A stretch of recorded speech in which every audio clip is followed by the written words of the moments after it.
lova ka thiam to ke lom thuran sei ka dua kan rom boro chu in shiat vek an khanin kan hedia chuwang choli Mizoram a hian kan ron ral thlana Mizoram mi puite hian min ro duatin min lo dong som thiam ma lom thu kan soya Mizo kan unal ten min lo welcome lo la khaya ma kal la tur kan nei don lova Mizo kan unal te hian min duat lo la tu ma duat tu tur kan nei lo ni chuwang choli veda po hianin sum le pai bachian en mal so na pek chau kha in u nau ra tan tan enge ron bevil ron luang chok ve turin ka som chau ni chu lan tan man som vek charo se ti kha karon soi du ni zorom bangai tu ti kha karon sanga ka sangai vak lawa ka ti swal mai theya ma se in mishiat kyam na karon ngel hal du ni chu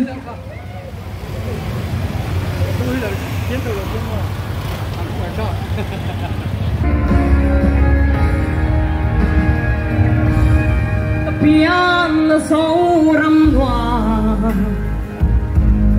cao tin xuân ở tất khi rin thôi pian ruin ya cần soi inun sia re ngồi chi mà sẽ thăng lệ thar ruin amoi long tin an se thang có mềm đi mà tiếng sông dài rêu dẫu rằng không ai tu mi hoài sinh đều thang con phải chắc ra mà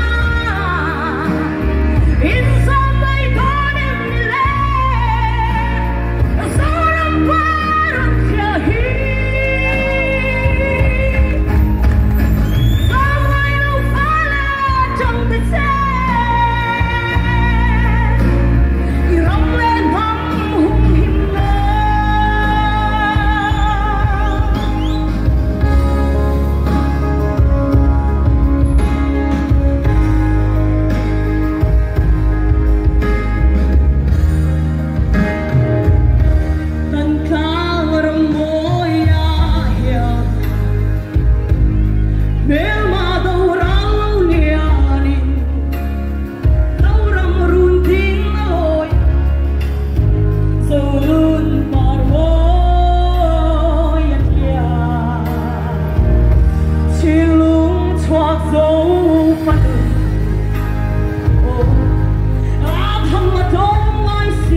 zam ngai lo va la chang ta che iram le tham hum him nan tia yang nen sung in min oi ang khan zam ngai lo zo fa te voina hian kan u nau Myanmar ra tan te chan puinan hiarin kan zam lo va kan theyang to kan ti mek zela nakina pola chon som zelang uti in kan in so mani